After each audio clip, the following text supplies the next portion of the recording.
Há histórias que nos alcançam não pela grandiosidade, mas pela vulnerabilidade que revelam.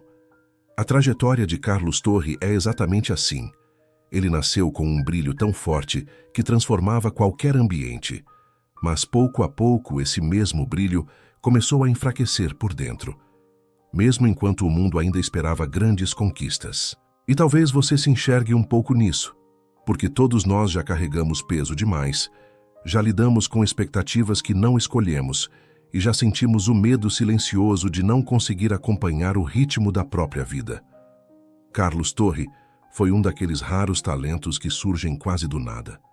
Um jovem mexicano que cresceu longe dos grandes centros do xadrez mundial, estudando partidas em silêncio, como quem descobre um idioma secreto.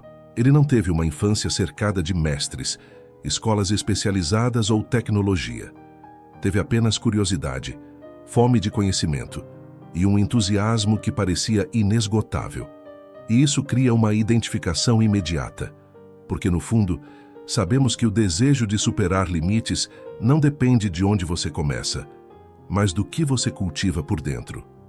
O problema é que nem sempre a genialidade vem acompanhada da força emocional para sustentá-la. E é aqui que a história de Torre deixa de ser apenas sobre xadrez e passa a ser sobre algo muito mais humano. Ele cresceu num ambiente simples, enfrentou dificuldades financeiras e tratava o estudo do jogo como uma porta para um futuro melhor. Sempre que podia, treinava horas seguidas, anotava ideias, sonhava com torneios distantes. O xadrez virou um mapa para uma vida que ele queria viver, mas que ainda parecia fora de alcance. Quando finalmente conseguiu viajar e competir com jogadores mais experientes, o mundo enxadrista percebeu rapidamente que havia algo especial ali. Ele não parecia lutar contra o tabuleiro, mas conversar com ele. Seus lances tinham naturalidade, clareza e uma ousadia que lembrava o estilo de Morphy. Por isso muitos passaram a chamá-lo de o Morphy latino, não apenas pela criatividade, mas pela sensação de que estavam diante de alguém destinado a algo grandioso. Só que essa ascensão meteórica escondeu algo importante. Torre era sensível, introspectivo e carregava uma pressão interna que crescia a cada vitória. Quanto mais ganhava, mais esperavam dele. Quanto mais esperavam, mais ele sentia que precisava corresponder. A mente brilhante que encontrava beleza no tabuleiro começou a ser tomada por inquietações. Ele queria provar que merecia estar ali, mas também temia não conseguir manter o ritmo.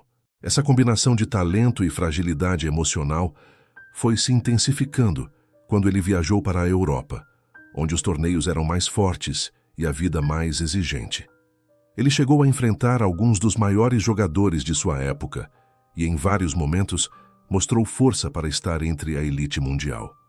Porém, ao mesmo tempo, longe da família e de sua base afetiva, começou a experimentar um desgaste silencioso. Trabalhava, estudava, treinava e competia, tudo num ciclo contínuo, que dificilmente alguém consegue sustentar sem consequências. E assim, surge o conflito central dessa história. Não é o conflito entre dois jogadores, é o conflito entre um homem e seus próprios limites. A genialidade que o levou tão longe também passou a cobrar um preço. Ele tinha dificuldade para descansar, vivia preocupado com resultados, tentava organizar a própria vida em meio a viagens e gastos que nem sempre conseguia controlar. Ainda assim, continuava lutando todos os dias, mesmo quando a pressão interna começava a apertar. O momento mais marcante dessa fase foi a participação no torneio de Moscou.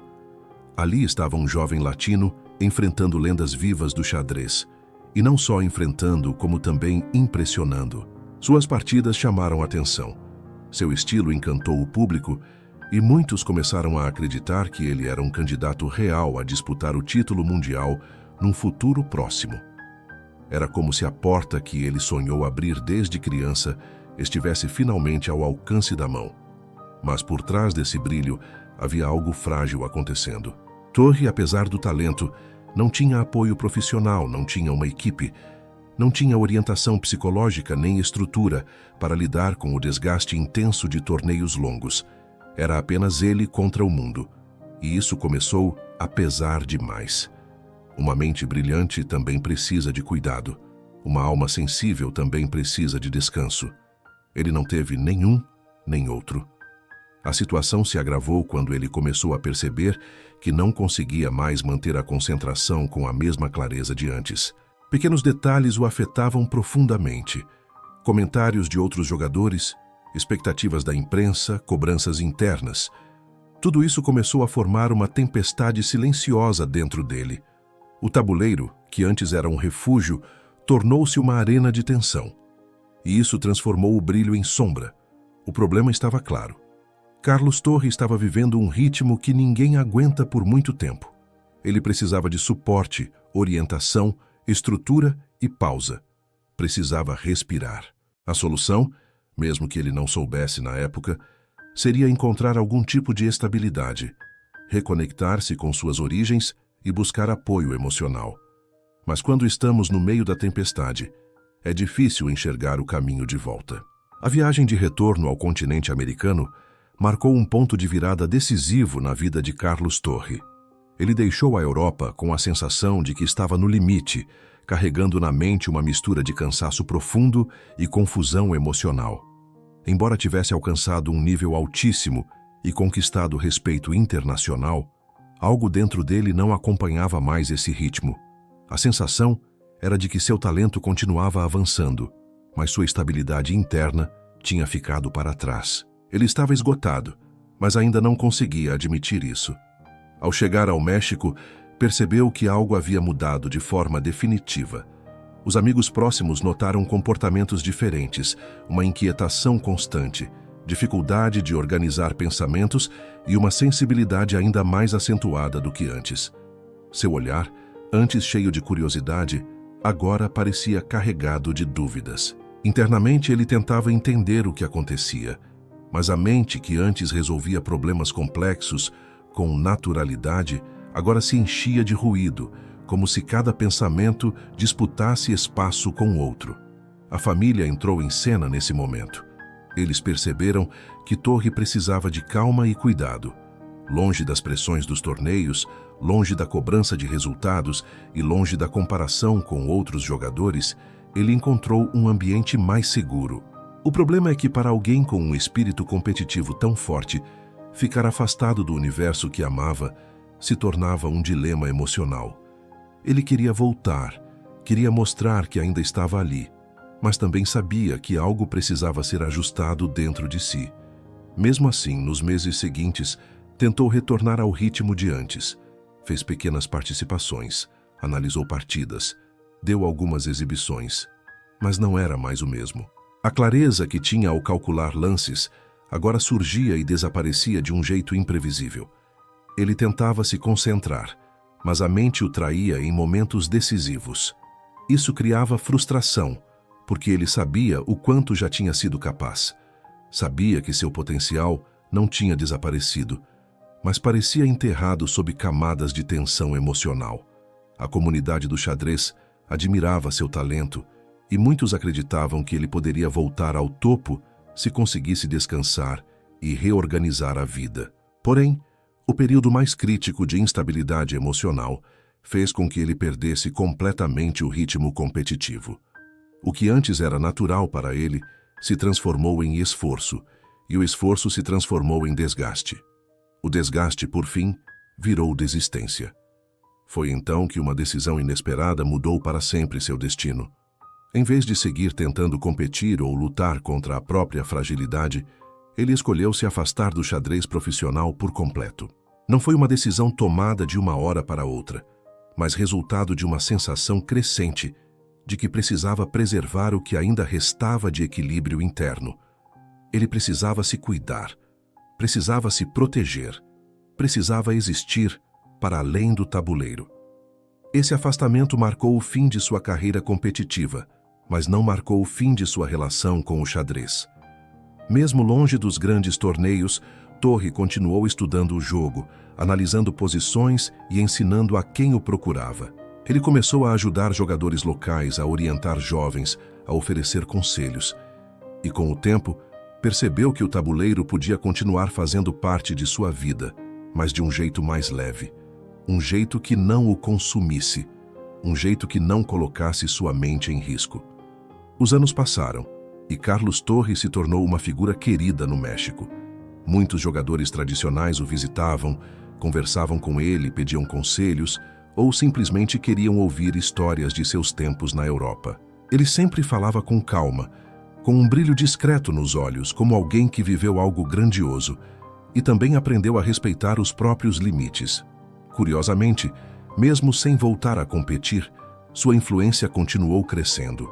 A combinação de talento precoce, ascensão meteórica e sensibilidade profunda o transformou em uma espécie de símbolo. Ele representava o que pode acontecer quando alguém com um dom extraordinário enfrenta pressões maiores do que pode suportar. Representava também a mensagem de que cuidar da mente é tão importante quanto desenvolver qualquer habilidade técnica. Em muitos momentos de sua vida adulta, ele demonstrou grande lucidez ao falar sobre equilíbrio, sobre autocuidado e sobre a importância de não se deixar esmagar pelas expectativas externas. Era como se a experiência dura que enfrentou tivesse se transformado em sabedoria. Os amigos descreviam sua presença como tranquila, refinada e até inspiradora. Era alguém que tinha conhecido o auge, enfrentado a queda e aprendido a viver em paz com sua própria história. E essa é talvez a parte mais forte do legado de Carlos Torres. Ele não se tornou campeão mundial, não acumulou grandes títulos e não escreveu uma longa carreira de disputas memoráveis. Mas ele deixou algo ainda mais raro, uma lição sobre humanidade. O talento não protege ninguém da vulnerabilidade. A genialidade não elimina as tensões internas. Até os mais brilhantes precisam de cuidado, de descanso, de apoio e de compreensão. A vida de Torres nos lembra que todos carregamos limites, mesmo quando nos esforçamos para ignorá-los. Nos lembra que ninguém é invencível, que ninguém sustenta sozinho o peso das expectativas, que ninguém precisa fingir força o tempo todo. Sua história fala com qualquer pessoa que já se cobrou demais, que já se sentiu perdida, que já precisou pausar antes de seguir adiante. Ele viveu seus últimos anos de forma simples, cercado de gente que o admirava não pela fama, mas pela pessoa que era. Continuou dando pequenos conselhos, compartilhando ideias sobre o jogo e mantendo viva a paixão que o acompanhou durante toda a vida. E mesmo sem voltar ao nível competitivo, ainda inspirou gerações de jogadores que descobriram suas partidas brilhantes e sua criatividade única. Carlos Torres foi chamado de o Morphy Latino, não apenas pelo estilo elegante, mas pelo brilho breve e intenso que deixou uma marca profunda no xadrez mundial. Ele mostrou que a genialidade pode surgir dos lugares mais inesperados e que, mesmo quando o caminho muda completamente, ainda há valor no que vivemos e no que ensinamos aos outros. Sua trajetória não é apenas sobre conquistas ou derrotas. É sobre a busca por equilíbrio, sobre o peso da sensibilidade, sobre a coragem de se afastar quando é preciso e sobre a força de continuar existindo, mesmo quando o mundo espera outra coisa de você. A história dele permanece como um lembrete de que o ser humano é maior do que qualquer rótulo, maior do que qualquer comparação e maior do que qualquer expectativa externa. Se você gostou dessa história e quer apoiar esse tipo de conteúdo, deixe seu like, se inscreva no canal Segredos do Xadrez e compartilhe esse vídeo com quem também gosta de narrativas humanas dentro do universo do tabuleiro. Sua interação ajuda demais o canal a crescer e a continuar trazendo histórias que merecem ser lembradas. Obrigado por acompanhar e até o próximo vídeo.